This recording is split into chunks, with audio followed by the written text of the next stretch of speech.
Hey, hi everyone.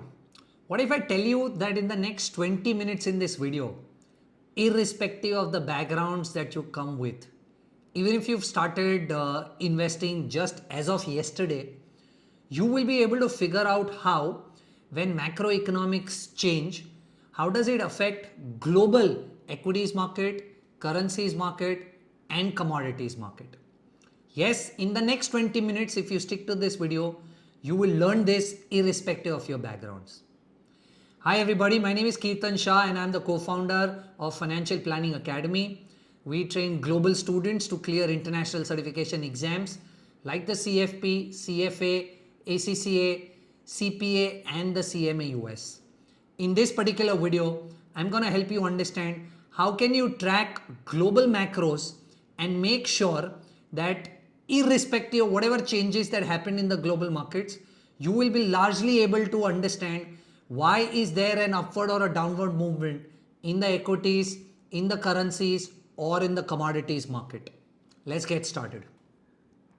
So if you look at global central banks, let's say in India you look at RBI, in the US you look at Fed, check out any commentary that any of these guys make and you will understand that they will always keep saying that our top priority is to control inflation in our country. So you look at any commentary by RBI will always keep making this comment saying that for me, the utmost important thing is to make sure that inflation is between 2 to 6%, which is what I am expected to do as RBI.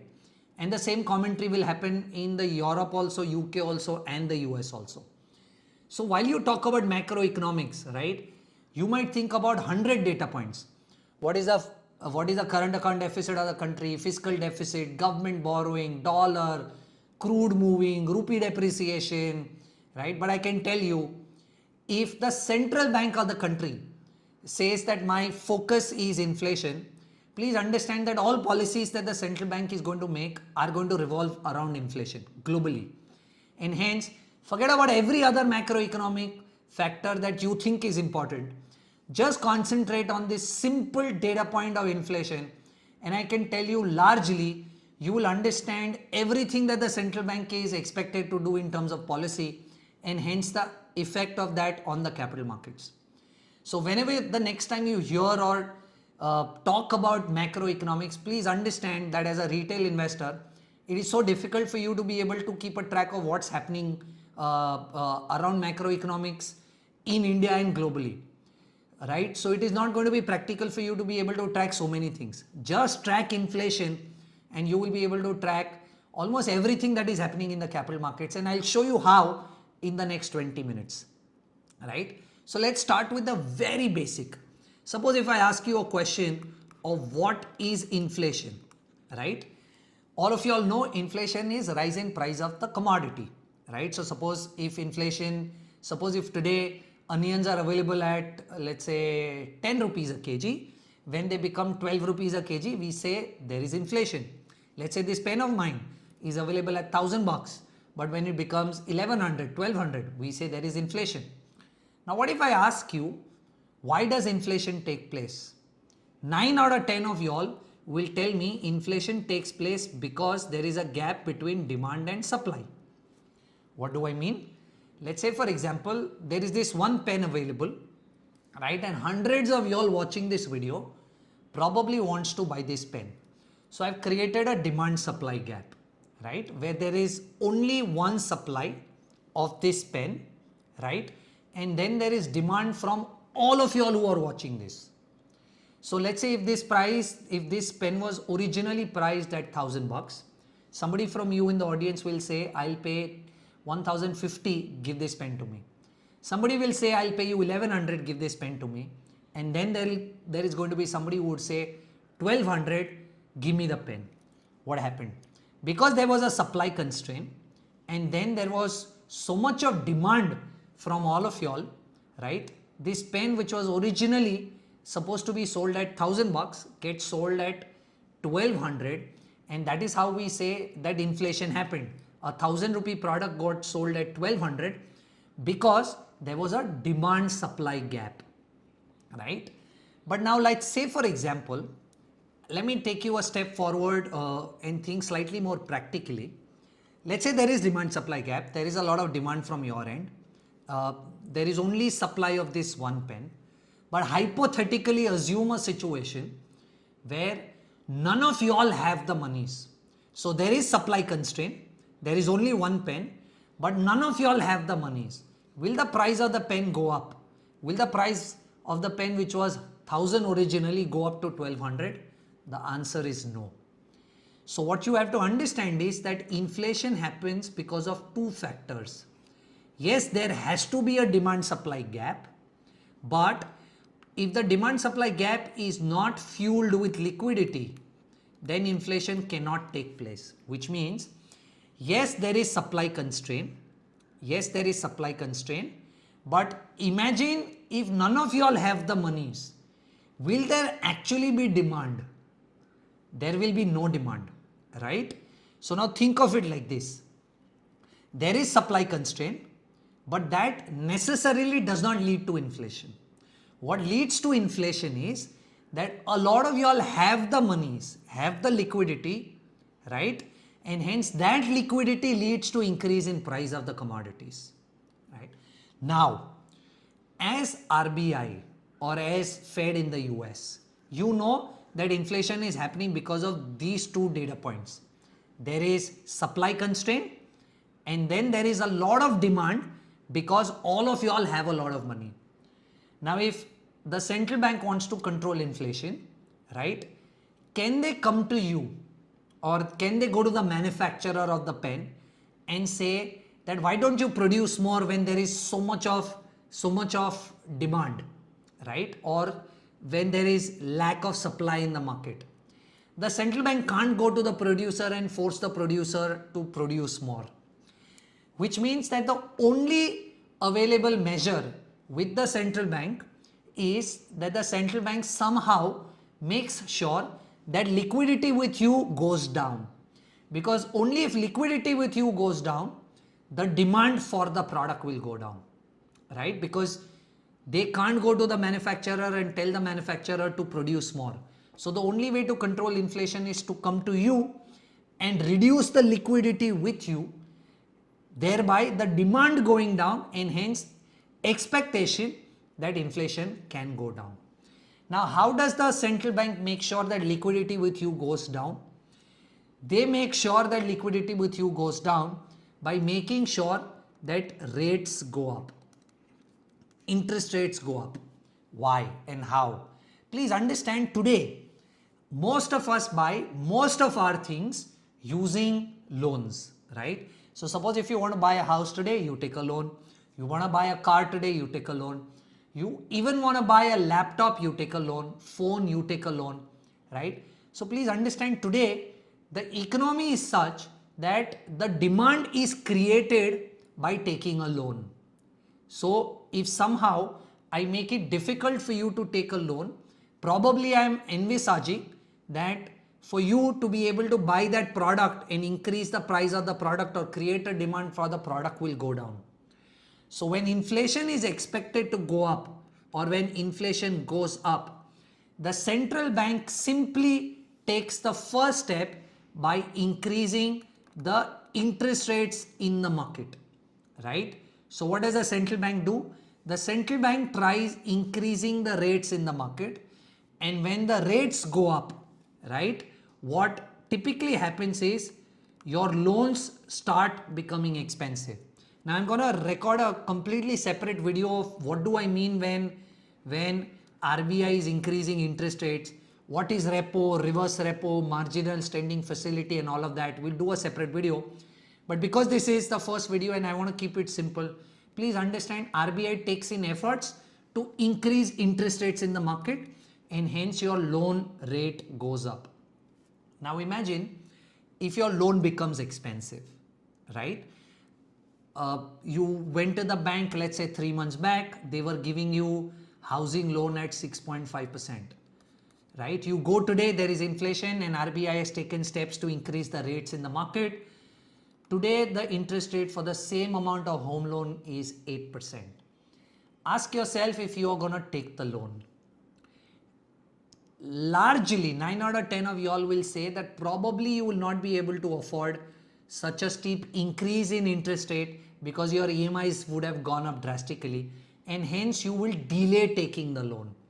So suppose if you delay taking the loan, are you going to buy the house? The answer is no. And if you're not going to buy the house, that is how probably the demand for the house comes down, and hence RBI says that the commodity prices won't go up and I will be able to control inflation. But when interest rate goes up, please understand this has a direct impact on the equities market, and equities market are expected to go down. Stocks are expected to go down. Try and understand why. So when inflation went up, interest rates went up, and when interest rates went up, did you take the loan? You didn't take the loan. So what should happen to banking stocks that are trading in the market? Right? They should fall. Why? Because as a banking business, your business is to give out loans to people.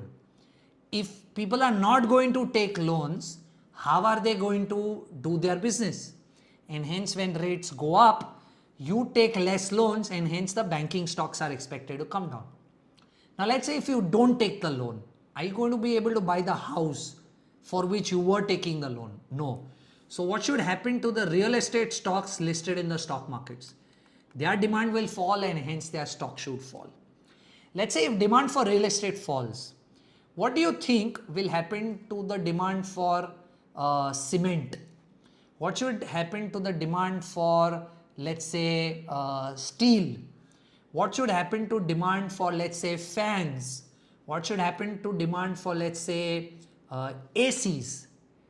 That will also go down, right? So this entire other real estate ecosystem, right? Real estate, let me write that as real estate ecosystem, also starts falling. All of these stocks in the market starts falling because the demand for the final finished product has gone down. Now suppose if you are not going to take the loan, are you going to buy the car? Again the answer is no, right? So if you are not going to buy the car, what should happen to stocks like a Maruti Suzuki listed on the stock exchange? The auto stocks should fall, right? Two-wheelers, three-wheelers, both. Let's say for example, if I am already a listed company, okay, and I have taken a lot of loans from the market. Let's say I am an infrastructure company, right? I make bridges, I make roads, I make airports, and so on and so forth. My entire business works on taking loans from the market, making the airport, and then charging you a parking fee, charging the aircraft a parking fee, charging rents to McDonald's to set up a shop within the airport, and that's how I make my money, right? But I've actually taken a loan to build that airport, right?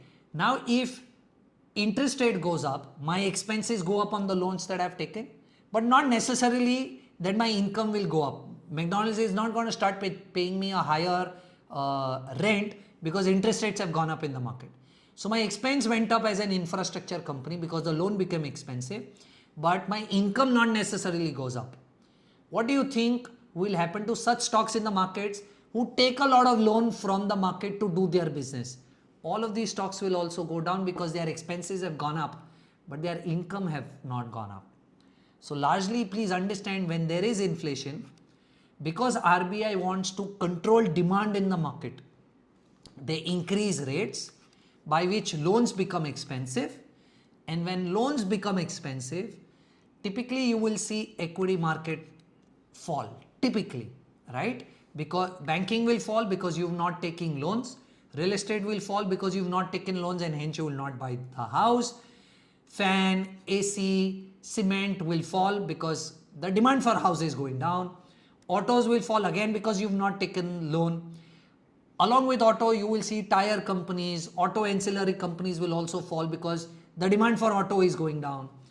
And then there are companies like power, there are companies like infrastructure who've taken so much loan from the market to run their business that when loan becomes expensive, their expenses go up and not necessarily their income will go up, and hence all of these stocks and their ecosystem starts falling, right? So understand inflation going up, equity market starts falling down. But then there are a couple of stocks in the equities market that probably might not fall as much as this entire ecosystem falls. Which are those? So pharma, FMCG and IT. These are three such sectors, and hence they are also called the defensive sectors. These are three such sectors in the markets that typically would not fall when we are discussing the situation that we are just discussing. Let's try and understand why, right? So let's talk about FMCG first. What is FMCG? So FMCG is your daily use products, your soaps, your shampoos, your eatery and so on and so forth, right? So let's say, for example, inflation went up, which is the discussion that we are having at this point in time. Inflation went up.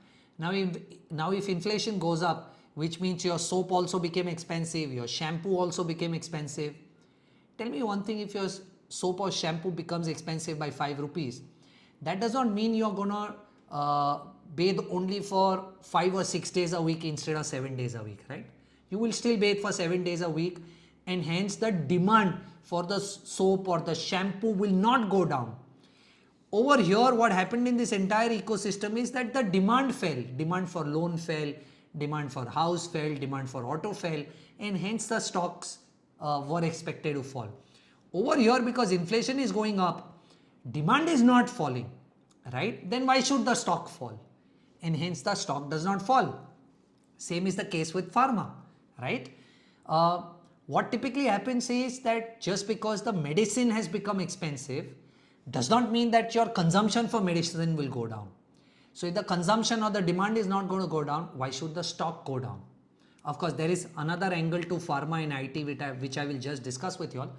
But largely, please understand, because of inflation going up or rates becoming expensive, you don't have pharma, FMCG and IT demand going down, and hence the stocks should not go down, right? But why does the stock in some cases actually go up? So you will typically see when the markets are falling, these defensive stocks can either fall less or in some cases also go up when the markets are falling. Why? Please understand that as let's say if I'm a mutual fund, right, and the mandate to me is that if I have received 100 rupees to invest in the market, I want to stay invested in the market at all points in time, right? I can't be in a situation where I'm sitting on 50% cash. 90% of the mutual funds, or I would say 95% of the mutual funds, run a mandate that if I have received 100 rupees to invest in the market, I should be invested in the market. So let's say if there is inflation, and as a mutual fund, I also understand, right, that rates are going to go up, and hence this category of stocks are supposed to fall. So if I know that this category of stocks are supposed to fall, why would I want to stay aggressively invested in these stocks? Largely not. But I know that demand for these sectors won't fall. So what I typically do as a mutual fund house is I will try and reduce some of my positions here, and I will start taking positions here, right? Is because I know that the demand is not going to go down, and hence if I have to stay invested somewhere, I might as well stay invested in these stocks because at least the demand is not going to go down. So what typically happens is the money flow moves from these sectors to these sectors, and hence suddenly there is some demand for pharma stocks, some demand for FMCG stocks, some demand for IT stocks, and hence these stocks ideally don't fall as much as the other stocks fall, or probably in some cases because of the demand for their stocks, right, they also ideally can go up, right? So case number one, what I really want you to understand is when inflation goes up, interest rates are expected to go up, and when interest rate goes up, equity market falls like I explained to you. But there is some section in the equities market, which is the pharma, FMCG and IT, which would not fall because the demand for their products and services don't fall, and also money starts flowing towards pharma, FMCG and IT stocks and sectors, and hence these sectors either don't fall as much as the others or probably in some cases go up. But there is this another angle to why probably a pharma or an IT stock does not fall. So pharma and IT stock does not fall because both of these businesses are largely export driven.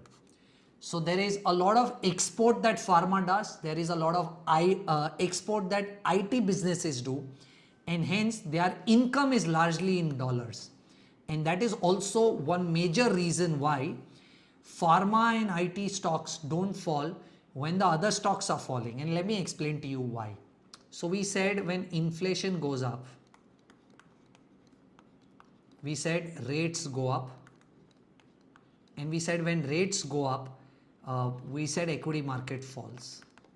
But also understand, what is inflation? Inflation is rise in prices of commodity, which means if you had 100 rupees today and you could buy 1 kg of, let's say, potatoes with that 100 rupees, potato if becomes expensive, becomes 120 rupees, you with your 100 rupees you will not be able to buy those potatoes, which also means that when inflation goes up, the value of your currency falls. With the same 100 rupees you are not able to buy the same quantity of potatoes, which also means that when inflation goes up, you are indirectly, in very simple language, saying that the value of rupee also goes down. Now of course there is another angle, and I can make this complicated for you to understand of why dollar will go up and rupee will go down, but keep it very simple. When inflation is happening, the value of your rupee is going down.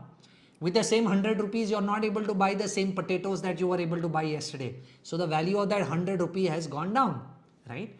And because rupee is always spoken about versus the dollar, right? So I'm saying $1 at one point in time was 70 rupees. Today $1 is 80 rupees, let's say, for example. So we are saying that the rupee fell from 70 to 80 versus the dollar. The rupee value is always quoted versus the dollar. So if the rupee falls from 70 to 80, we are also saying that dollar goes up, right? So we are saying $1 was 70 rupees.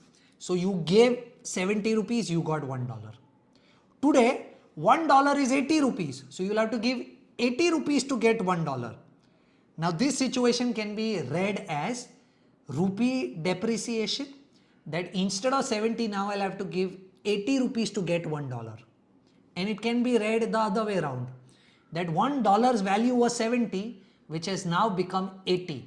So we are saying you can either quote this as dollar going up or you can quote this as rupee going down, right? So whenever there is inflation, you will see rupee going down and the dollar going up, right?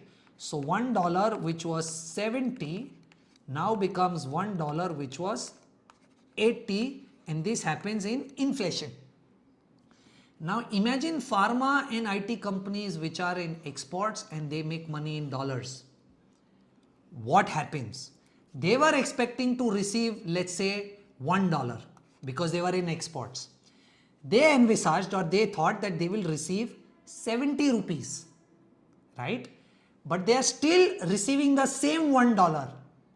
But what they are getting in rupee term is 80 because the dollar has appreciated or the rupee has depreciated. Which means while you were looking at these IT and pharma stocks, you were expecting that they will receive $100 and hence they will receive 7,000 Indian rupees.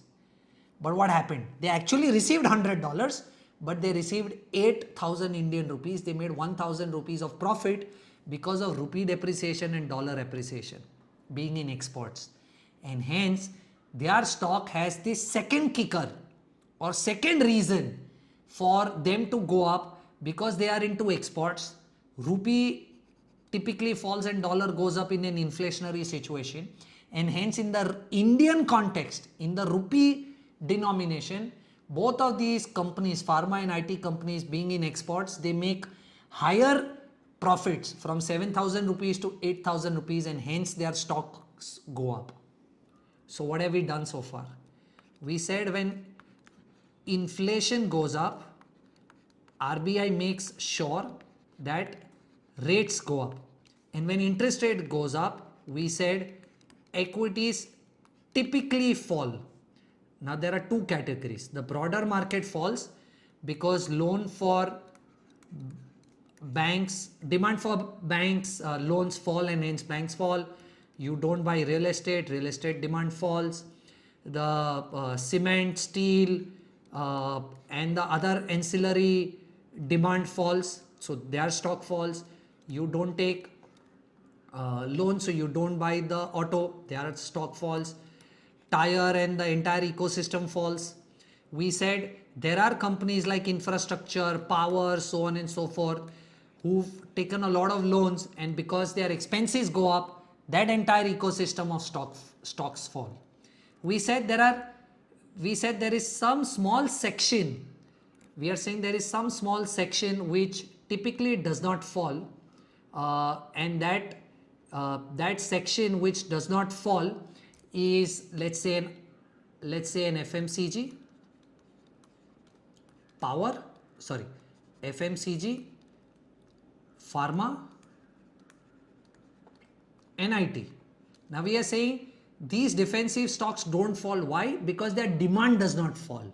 So why should the stock fall? Second, we said that also the money flows.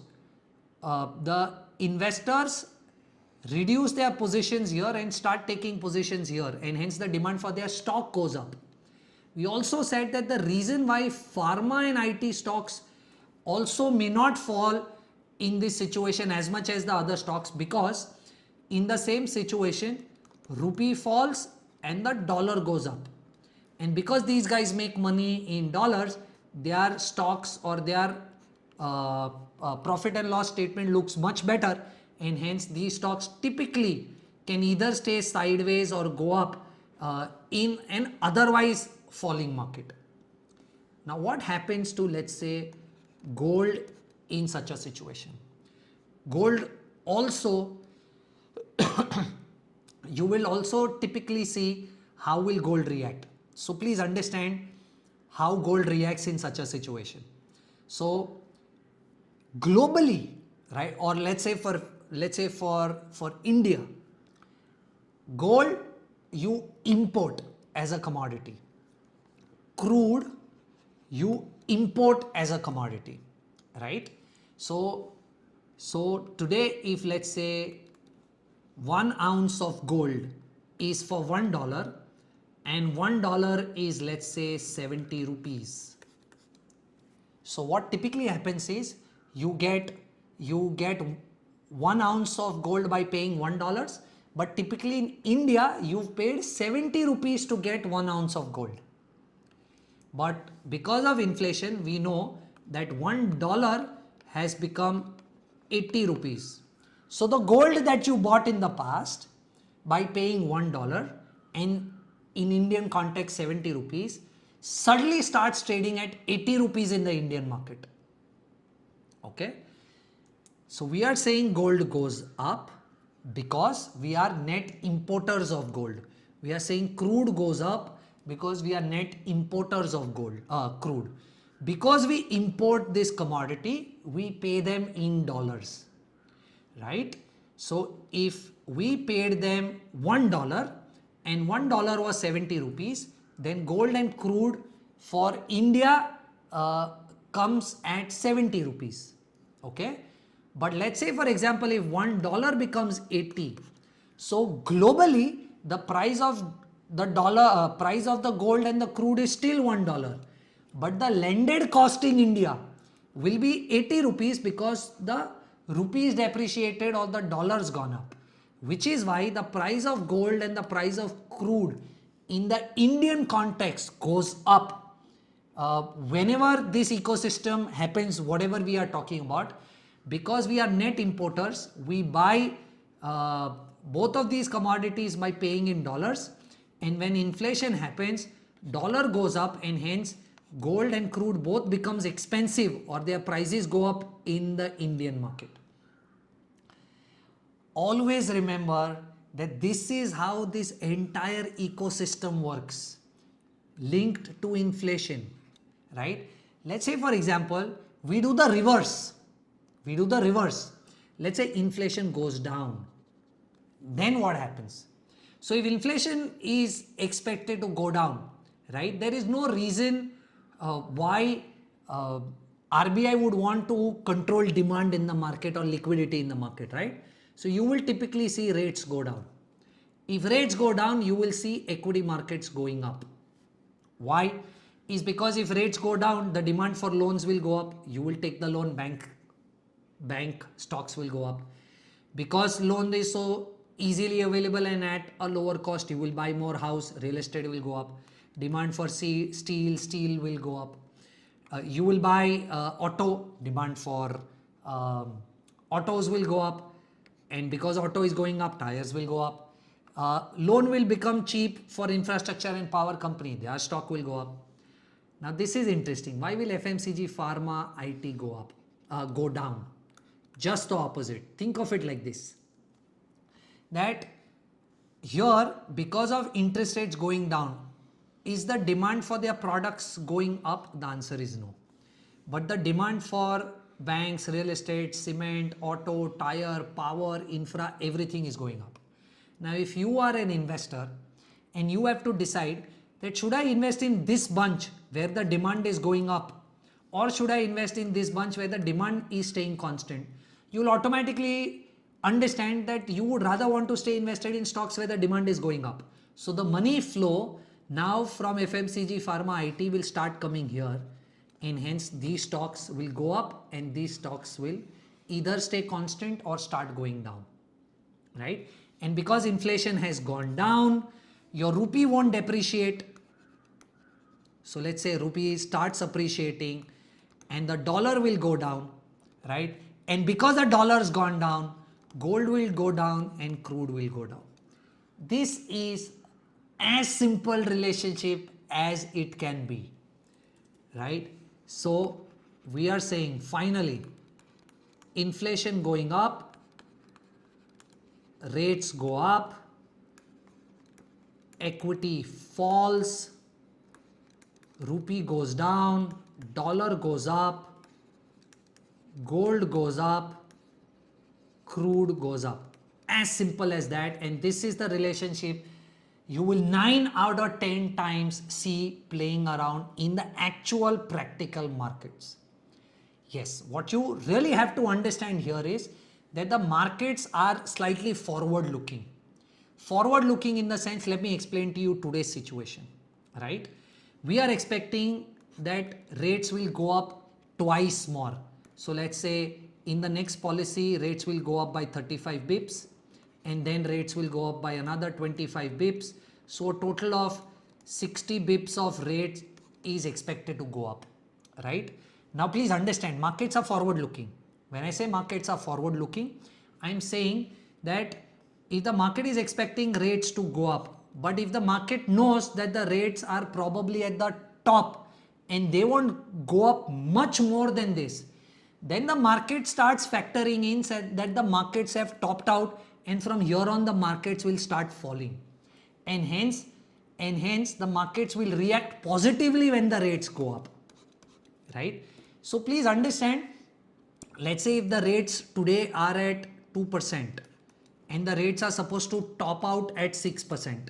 So when the rate starts going up from 2 to 2.5, 3, 3.5, 4, 4.5, 5, till here the markets will react negatively, like I explained to you.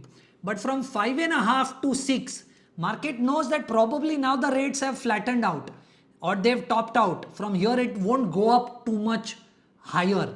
So over here you might not expect the markets to react negatively because now they are forward looking. They know that the rates are not going to aggressively move up from here on, right? And this is what I wanted to explain to you. I have a lot of videos that I will record in the macroeconomic series, but I wanted to start very basic. And I hope you've understood this ecosystem of how you can just look at inflation going up or inflation going down, and you will know how equities, currencies and commodities will actually react practically in the market, right? 2002 to 2007 was a very different scenario where what happened was even when inflation and even when rates were going up, markets didn't go down. Because what was happening in that situation was, and only one of the data points in such a long history that I can share with you is that even when rates were going up, the demand was so strong that the rates going up didn't actually bring the demand down, and hence this was the period when the markets, equity markets actually went up even when the rates were going up. But all things kept constant, right? And then there is no other factor affecting the markets. This is how largely you will see markets react. Of course, the idea is to make you a good investor, but if at all at any point in time you need professional help in terms of investing, you know I'm also a founder at Credence Wealth Advisors, and you can definitely reach out to me. My personal social media handles and email ID is given down in the description. Please, if you like our comment, share with your friends and family on their WhatsApp group. Talk about us on the social media. Subscribe to our video, click the bell icon so that you receive a notification every time we upload the video. And I will see you in the second video where I will try and help you understand how does the fixed income market react when inflation goes up and down. Because in this video we've only done equity, currency and commodity. The next video coming up where I will explain to you how does a fixed income market get affected in the same situation. Thank you so much. This is Kirtan Shah signing off.